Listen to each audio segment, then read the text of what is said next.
What's up everyone, Dean Ellis here again from Dartech, and we're in part 2 of the menus settings in Artisteer. Okay, in the first settings we went through a bit of length and width and positioning, some menu area, our item settings, some colouring, and we went through the active, passive and hovered settings in the tutorial. Okay, in this one I'm going to finish off with the menu styles, which is an overall arrangement, and our levels, submenus, submenu items, etc. And these ones here. Getting straight into it, we'll go into our menu styles.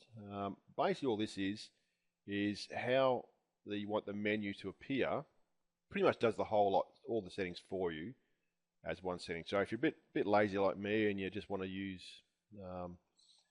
something that looks sort of reasonable with no background, or if you want a background on it, this is for you. This will do the whole thing for you. Okay, you can see it changing as I move my mouse over each of these areas, and you just basically select which one you want. So it's fairly straightforward, fairly easy, and you can use that as a start point and then adjust as you see fit. Okay, I like the way I've set it up at the moment, so I'm not going to choose anything from there, and I'll just move on.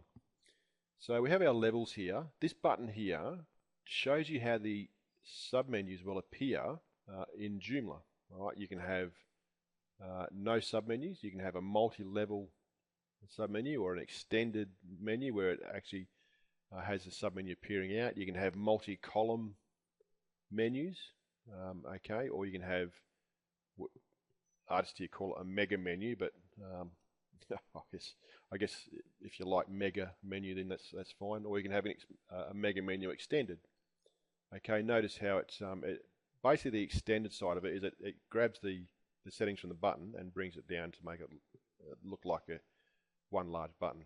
I don't think we have any submenus in here, but that's okay. What we'll do here is we'll leave it as multi-level. It's a fairly simple arrangement. Our submenu area, again, all the settings here are the same as everything else. So our shape, round all corners or around the bottom corners. I'll leave all round all corners here. Our radius, let's make it a nice small one of 3 pixels. Again, top margin, how far you want this menu to appear. Now, I found you got to be careful here too, because if you make it too far, when you mouse off your button, the submenu will disappear. So I would leave it by the item myself, just so when you hit it, you can come down to it without it actually disappearing. Okay, you can have your fill arrangement. Now, because our passive area is a grey colour, medium grey, we'll make our fill area the same medium grey. Just so when you highlight it, and it just looks a bit the same. You can have it semi-transparent if you like, which might look pretty cool. And what we're looking at here is the actual background of your submenu area. I don't like borders. I'm not a big fan of borders. We can put a bit of a glow on it, nothing too fancy. And our submenu items, you'll notice that the submenu items are very, very similar to the item settings down here. Okay, same thing. Let's make them fairly short and small. No radiuses, don't want any borders. Distance apart, what's the distance? 1 pixel. Yeah, that's okay. We might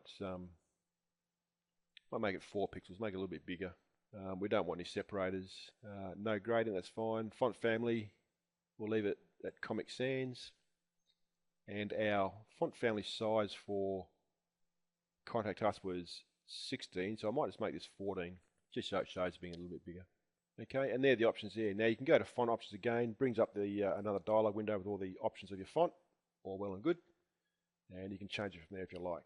The passive settings, again, you have a fill arrangement.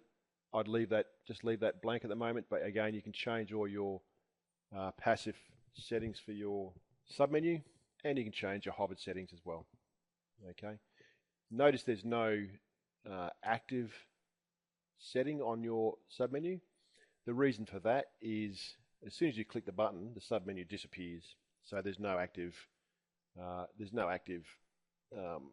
setting required, because you won't actually see it at all anyway. What else do we have here? Just a side issue here.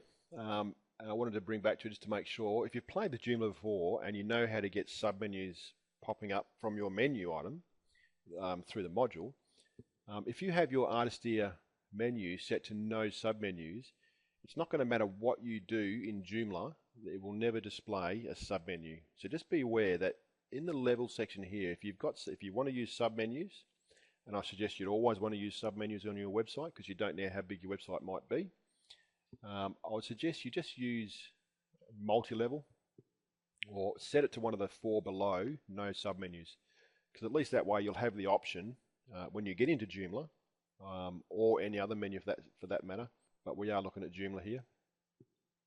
You'll have the option of displaying submenus through the modules. So just select one of those and make sure that's selected. That is it for our menus section. I hope you enjoyed the 2 tutorials.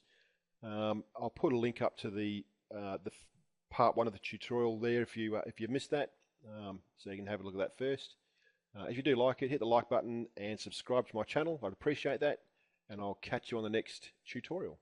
Bye for now.